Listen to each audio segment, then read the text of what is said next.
Bienvenidos a un nuevo capítulo de New Talks, el podcast donde entrevistamos a mujeres que inspiran. El día de hoy tenemos a una invitada muy especial. Sofía Davá es una estudiante de economía que tiene un proyecto para prevención y detección de violencia. Pero mejor te dejo a ti que lo expliques un poquito más a detalle, porque en realidad es que estamos muy emocionadas de hablar de este tema que creo que lo hemos escuchado de diferentes formas, con diferentes perspectivas, pero la manera en la que ustedes lo abordan es una forma muy peculiar que creo que está teniendo un gran impacto. Entonces, bienvenida, Sofía, gracias por estar aquí y pues te dejo que termines de presentarte a ti y al proyecto. Bueno, primero que nada, muchísimas gracias por invitarme. Sí, justo como estaba platicando Tania, yo hace unos años, junto con mi mejor amiga, fundé Mapeja. Mapeja es un proyecto que lo que busca es combatir la violencia de género y violencia sexual a través de, más que nada, la educación. La manera en la que nosotros lo abordamos y la manera en la que lo tratamos de hacer, que a veces es un reto, pero creo que hay que hacer bien las cosas, es a partir de dos enfoques. El primero es un enfoque de interseccionalidad, de entender que cualquier situación es completamente diferente a la otra, que la situación en la que se encuentra una persona en términos de violencia puede tener muchos más factores que quizás no estamos viendo y lo estamos como equiparando a otro tipo de personas y a otro tipo de casos de violencia. Entonces, es muy importante tener esta parte de la interseccionalidad, principalmente porque cada caso es único, cada persona es única y cada opresión es única también. Al fin y al cabo, siempre, creo que se ha escuchado muchísimo la parte de opresión y privilegio. Nosotras, al ser mujeres, estamos de cierta manera, vivimos violencias que los hombres no, y eso nos pone en una posición de opresión. Pero también quizás, no sé, tenemos una capacidad económica y una clase social que nos ponen otro tipo de privilegios que otras personas. Un color de piel que nos pone en privilegio ante otras personas. O pensándolo en personas con discapacidad, quizás pueden tener un buen de privilegios, pero también tienen esta partecita que los pone en una situación de vulnerabilidad ante la sociedad. Entonces, es importante entender que no hay buenos, no hay malos, no hay el privilegiado y no hay el opresor, sino cada uno de nosotros somos una combinación de estas cosas en diferentes escalas, y eso nos da una situación única. Y es por eso que cualquier tema que abordamos lo tratamos de abordar entendiendo la diversidad de experiencias, la diversidad de vivencias y entendiendo que cada uno de los casos son únicos. Además de esto, manejamos también un enfoque de cambio estructural.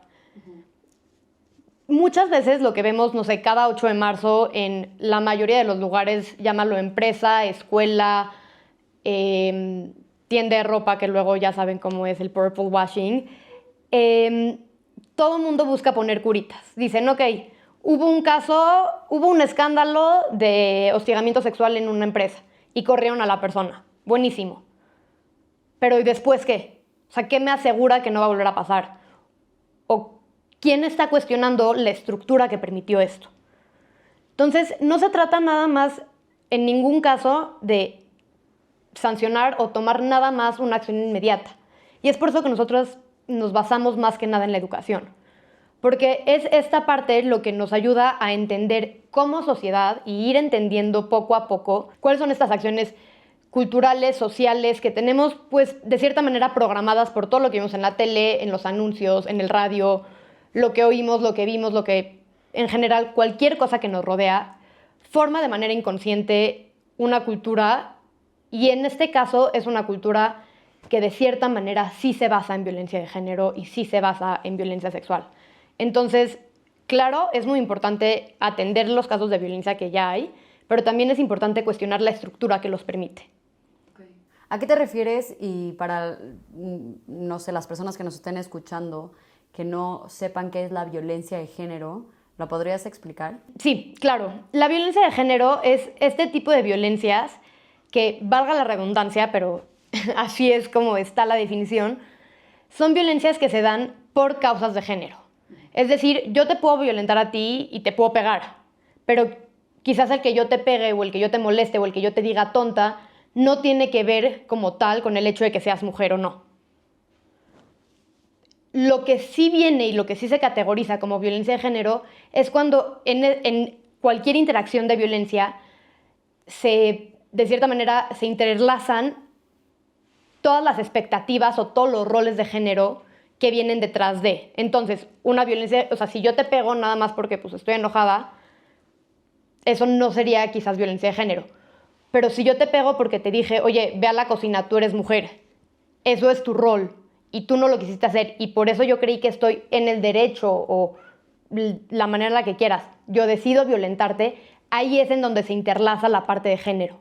Okay. Entonces es muy importante pues entender que también es algo subjetivo y la violencia de género no nada más se puede ver en la parte de mujeres o hombres, también se puede ver muchísimo en la comunidad LGBT, que es esta parte de hay violencia cuando no se cumplen de cierta manera con las expectativas de los roles de género a los que estamos asignados.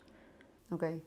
Cuéntame un poco, porque me parece súper interesante como esta perspectiva de también mirar al violentador, también mirar como de dónde, qué es lo que está provocando que se generen estas conductas, que se generen estas violencias. ¿Qué te motivó? ¿Cómo fue el proceso de llegar a crear esta organización? ¿Cómo es tu historia? Ok, bueno, yo te cuento. Yo hace 4 años, 5 años más o menos, me fui como de cierta manera de intercambio con mis amigos. Dentro de este intercambio, y estábamos alrededor, pues estábamos como en un dorm, entonces toda la gente, chance no los conocíamos súper bien a todos, pero pues era lo que nosotros considerábamos un ambiente seguro. Todos eran de cierta manera conocidos, el conocido del conocido del conocido. De la misma background, de todo. Exacto. Y ahí nos empezamos a dar cuenta que poco a poco, y aprendimos a la mala, que también el conocido te puede violentar. Okay. Que también el que está al lado de ti y quizás tu pareja, tu amigo, chance ninguna de las dos, nada más un conocido o el amigo de tu amigo, también te pueden violentar. Tu espacio seguro te puede violentar. Exacto.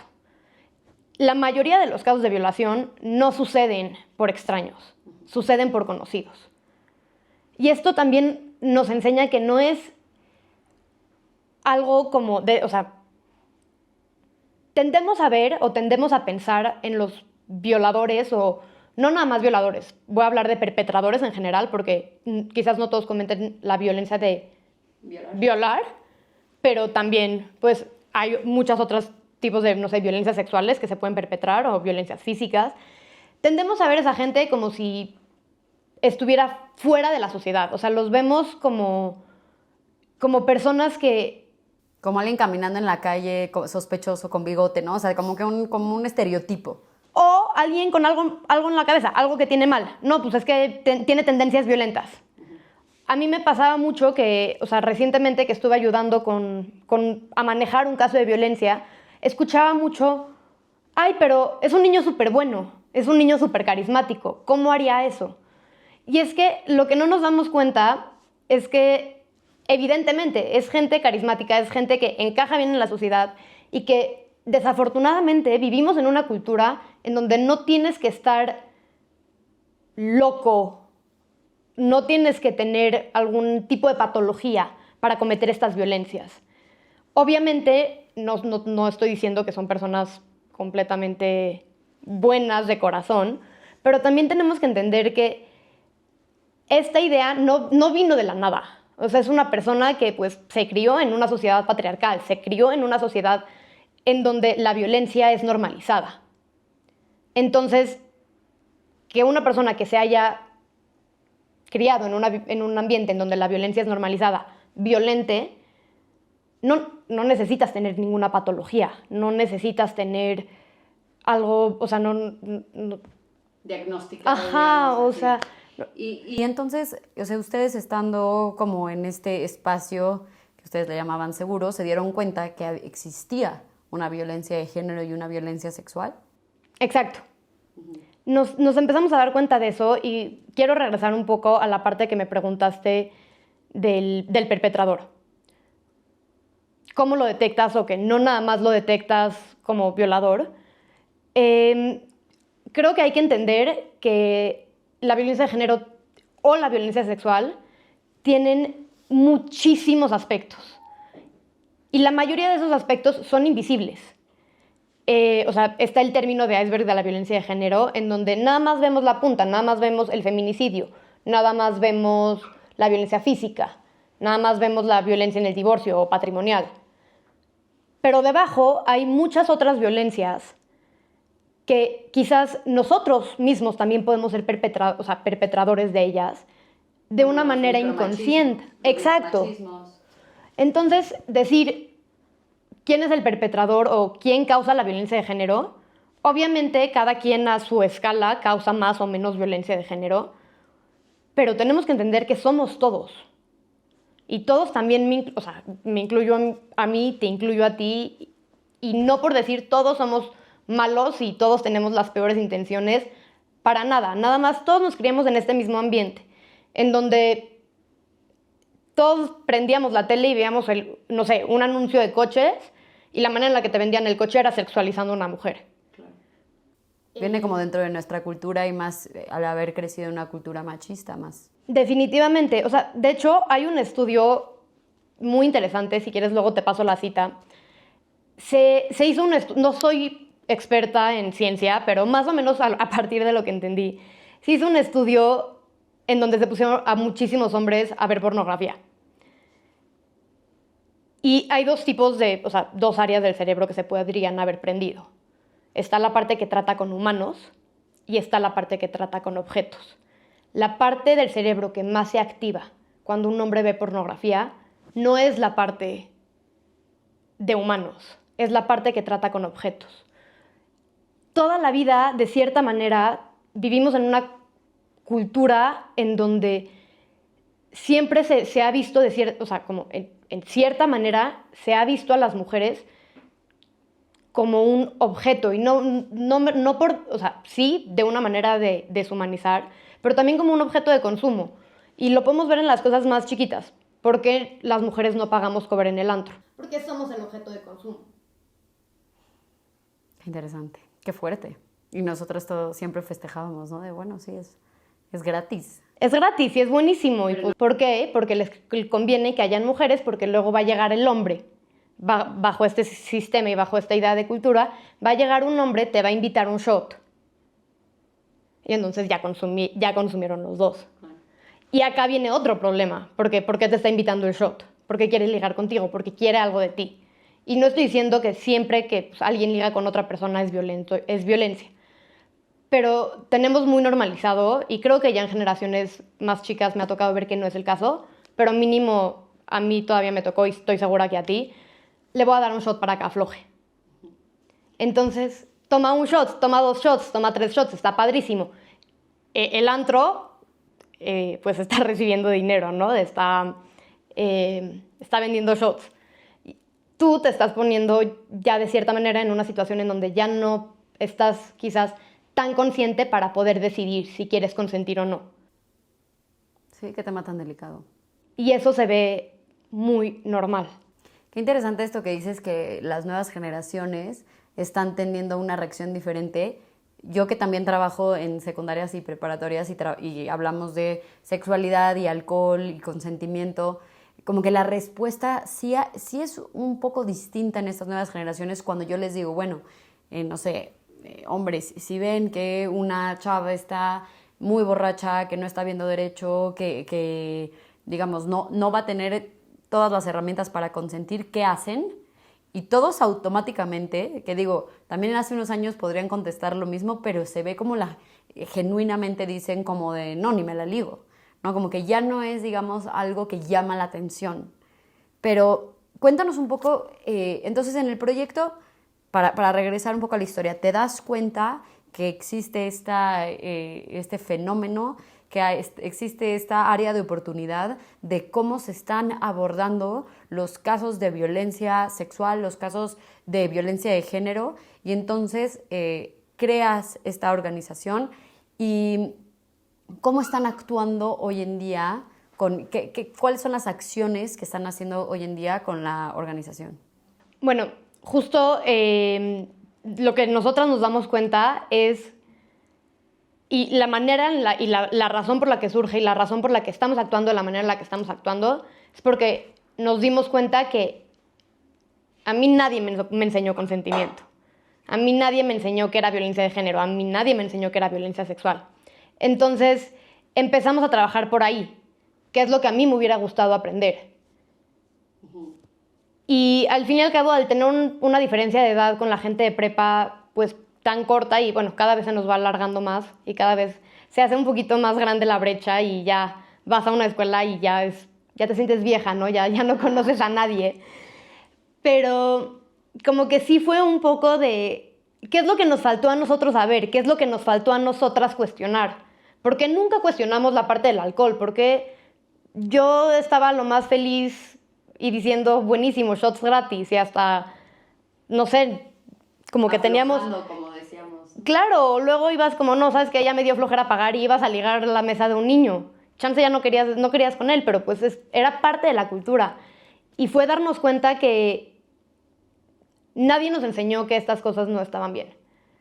Fue darnos cuenta que cuando habían casos en donde se difundían nudes, nos sentaban y nos decían, ya ven lo que pasa si difundes nudes. Ya ven lo que pasa si tú te tomas fotos.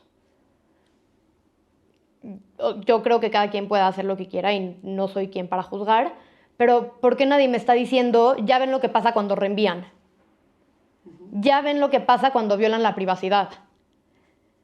Porque al fin y al cabo, tomarte una foto no es un delito. Lo que sí es un delito es reenviarla, es guardarla. Y lo podemos ver con la ley Olimpia. Entonces, ¿cómo está construida la narrativa de las cosas que nos enseñaron?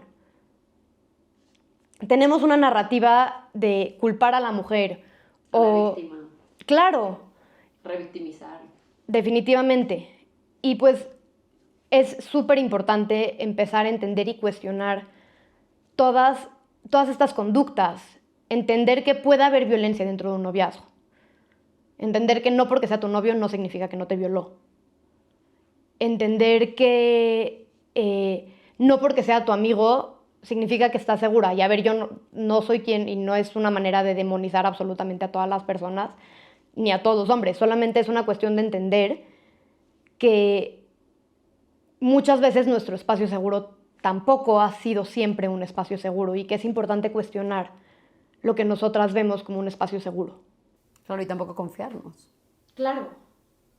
¿Y cómo ha sido la respuesta? Me imagino que tú, toda esta información, entonces, la dan en escuelas, en secundarias y preparatorias. ¿De qué edades, más o menos? Hemos dado, o sea, me ha tocado dar desde primaria, desde primero de primaria. Ahí sí te puedo contar historias de la edad que tú escojas. En general, creo que las respuestas han sido bastante impresionantes. O sea, yo mi primera plática o mi primera actividad que di como sobre roles de género, se las di a unos niños de primero de primaria y fue muy chistoso y yo me quedé sin actividad porque mi manera de enseñarles era decir, nombren 10 juegos de 10 deportes de niños y 10 deportes de niñas.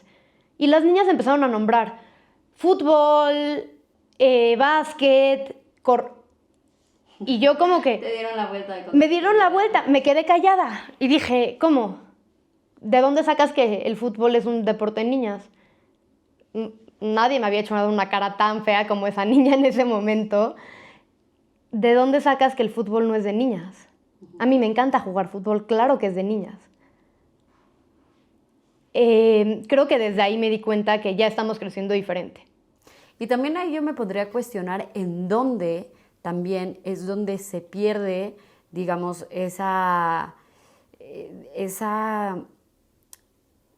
¿dónde se desvían estos roles de género? Porque me estás hablando de niños de primero de primaria, ¿no? ¿En qué momento hay un desvío de estos roles de género donde se puede justificar ciertas violencias por el rol que te tocó, ¿no? O sea, creo que ahí sería como interesante ver si es algo como de una nueva generación, o sea, que traen, como dicen, como un chip diferente, o realmente hay como a cierta edad donde ya uno se empieza a cuestionar las actividades que está haciendo según su rol de género. Pero es interesante. ¿Y qué hiciste? Te voy a decir la verdad, no me acuerdo, o sea, creo que le dije como tienes toda la razón. A mí de chiquita me enseñaron que no era el caso, pero qué bueno que tú lo entiendes desde ahorita y por favor que nunca se te olvide.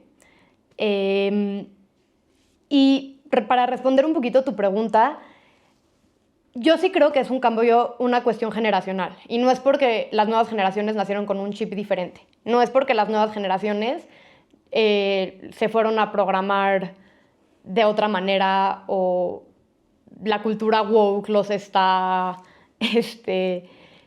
informando. Sí, no, o sea, la cultura woke está atacando a las juventudes de hoy en día. No ese no es el caso. Pero lo que sí podemos observar, y que creo que va muy de la mano y muy a la par, es, yo me puedo quedar 10 años hablándote de esto, es la cultura pop. Y cómo la cultura pop influye más de lo que creemos en nuestros pensamientos, en nuestras acciones, en absolutamente todo lo que hacemos. Sí, hoy en día dicen, pues sí, los niños de hoy en día están, tienen una mente diferente. Compara los programas que veías tú cuando eras chiquita a los programas que están viendo ellos. Hay una diferencia abismal. O sea, yo lo estaba platicando con una amiga que, o sea, ella es lesbiana y salió del closet muy, muy tarde.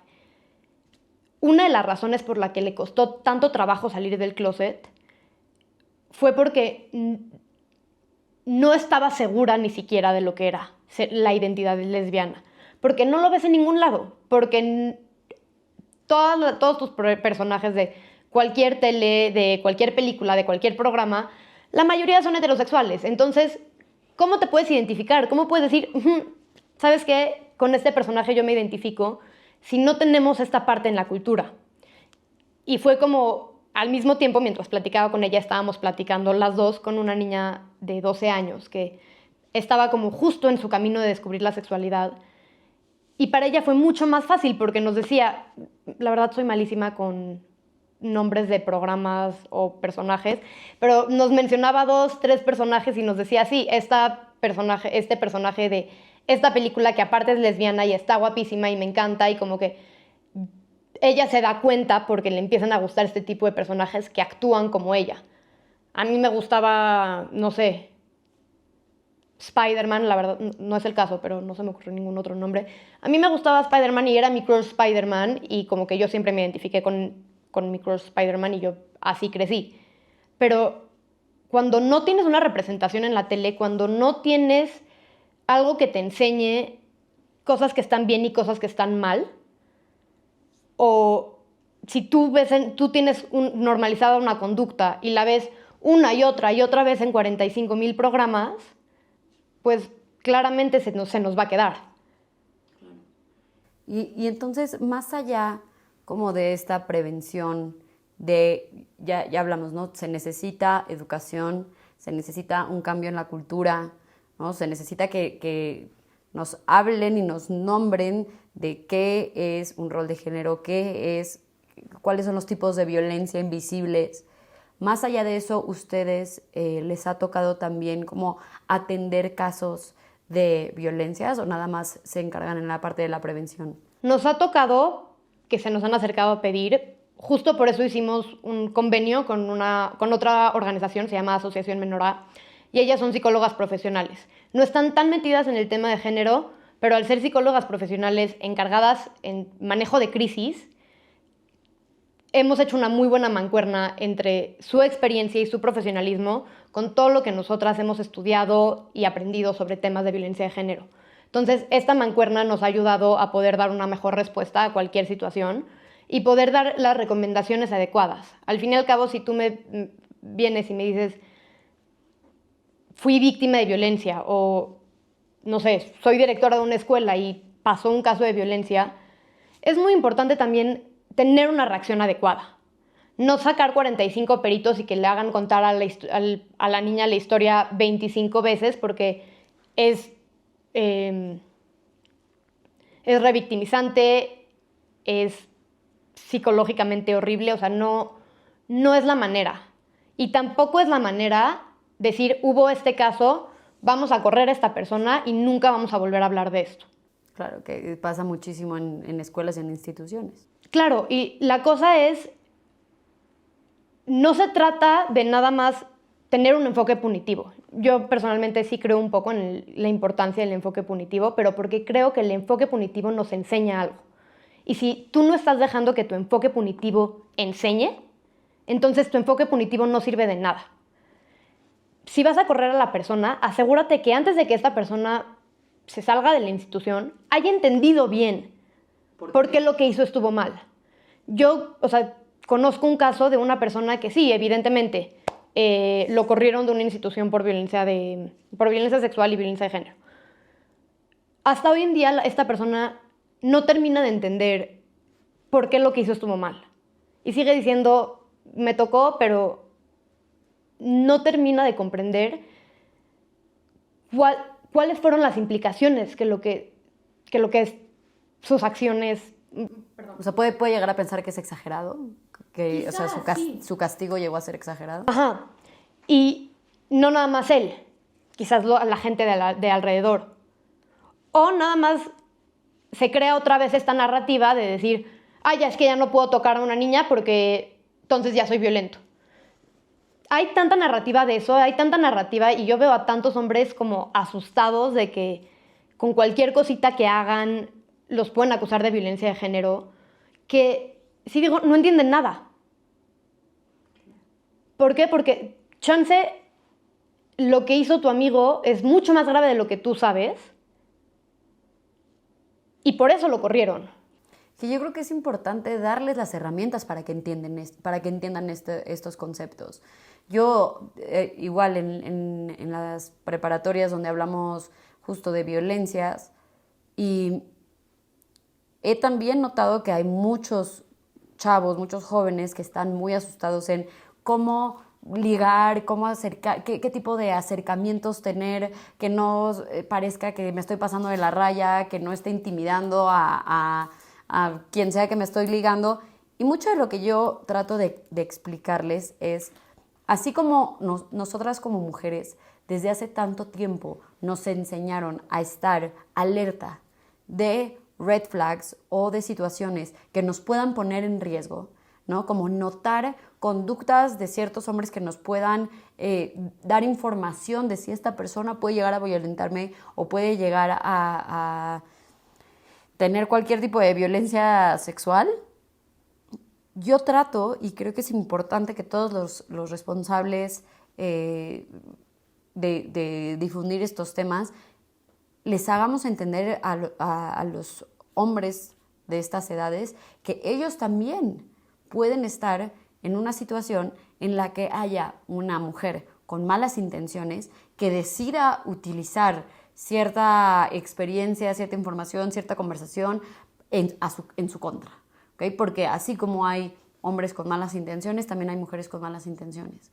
Y el hecho de que nosotras hayamos crecido y sigamos creciendo alerta para que no nos pase nada, también hay hombres que tienen que estar alerta para que no les pase nada, como leyendo el cuarto, ¿no? Como reading the room y saber como que si la persona que tengo enfrente está cómodo o está cómoda, está incómoda, me está utilizando para algo, porque también ese estereotipo de que los hombres únicamente utilizan a las mujeres, ¿no? Para su conveniencia, también pues está mal.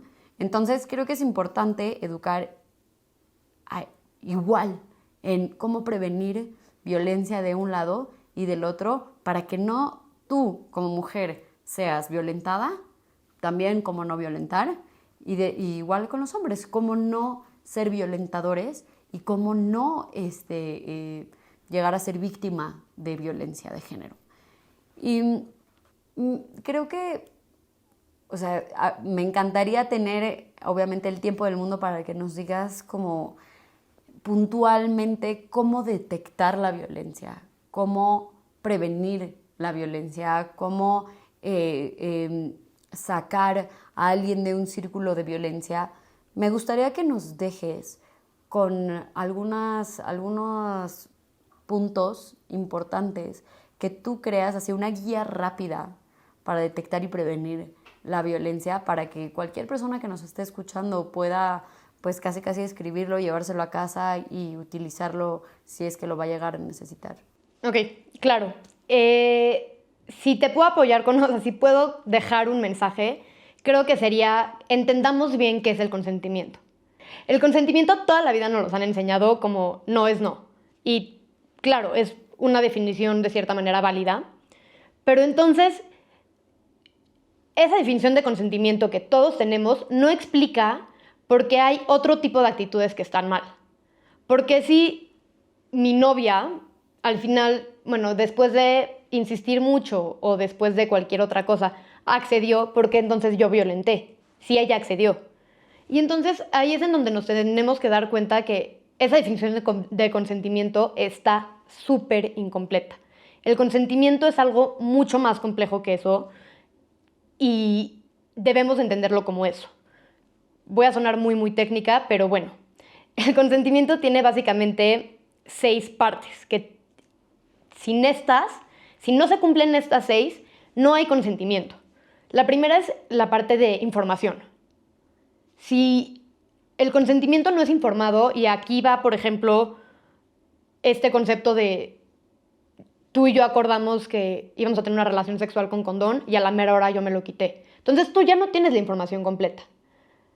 Claro. Ahí, por más que tú hayas accediste a ciertos términos y condiciones y ahorita son otros. Entonces, esta parte de la información incompleta también genera que no haya como tal consentimiento si no se cumple. Información completa es también educación sexual. Claro. Saber qué te puede llegar a pasar si no utilizas condón. Definitivamente. Por otro lado viene la parte como asertiva de, a ver, yo te digo que sí, pero tengo una pistola en mi cabeza. Pues sí, te dije que sí. Eso no significa que mi sí significa sí. Es un sí manipulado, es un sí a través de coerción. Y entonces esos sís realmente no valen. Que yo me iría de cuenta a un ejemplo más sencillo, porque a veces también podemos imaginarnos que la violencia puede ser así de que y la pistola y te agarro a la fuerza, y muchas veces puede ser como de si no aceptas tener relaciones conmigo, o si no aceptas que te grabe, que te tome una foto, le voy a decir a todo el mundo que tuvimos relaciones, o voy a difundir esta foto que ya te tomé, o te voy a violentar físicamente aunque no lo hagan en ese momento. O no te vayas tan lejos. ¿Que no me quieres? Claro. Si realmente me quisieras, harías esto que tengo ganas. Me echarías la mano con esto. Pero no es el caso. Claro. Luego está también la parte, voluntaria, que como que se interlapa un poquito con esta, pero también tenemos que tomar en cuenta que tiene que ser un consentimiento entusiasta. Si yo te digo como, sí, y es mucho lo que tú dijiste de read the room, lee a la persona con la que estás. Si la otra persona se ve nerviosa, si la otra persona no está segura, si tú sientes que el lenguaje verbal de esta persona, el lenguaje no verbal de esta persona no está indicando un sí, a pesar de que en boca diga que sí, para y pregunta. Ya después, pues, obviamente están las que son un poco más básicas.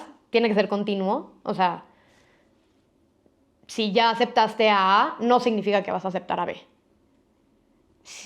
No asumir, ¿no? No, claro, y es continuo y específico. Yo consentía darnos besos, no consentía que me quites la blusa. Entonces, hay que tomar en cuenta que el consentimiento es en todos los aspectos de la relación sexual, no nada más al principio. Y viene lo mismo con la parte de que es completamente revocable. Yo puedo decirle a la mitad, ¿sabes qué? Yo ya no quiero y estoy en mi derecho de decir ya no quiero. En ese momento se revoca el consentimiento. Entonces es importante entender que el consentimiento no nada más es esta parte de que te digo que no. Es esta parte de leo si realmente quieres. Leo si, obviamente consciente, justamente esto que hablábamos del alcohol. Leo si estás suficientemente consciente o no de aceptar esta relación sexual. Y también déjame cerrar también con otra última parte. Esto no significa, y creo que justo en este podcast que se habla muchísimo de la parte de sexualidad positiva, Nadie aquí les está diciendo firmen un contrato escrito donde estén todos los términos y condiciones y antes de besar a alguien pídele que te firme y que te asegure que 100% consintió. No va por ahí.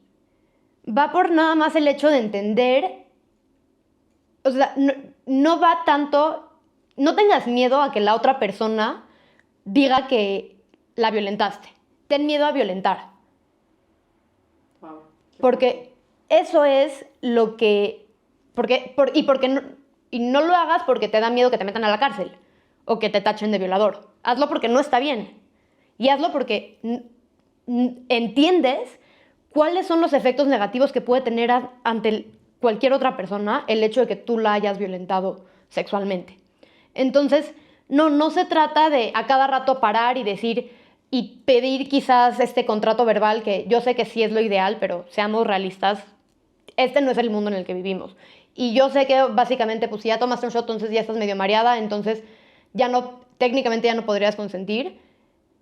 Sí, pero veámoslo con nuestra realidad y bajémoslo a la realidad en la que nosotros vivimos, en donde el consentimiento no se debe de tratar de que cumpla las reglas y sacar la lista y empezar a palomear.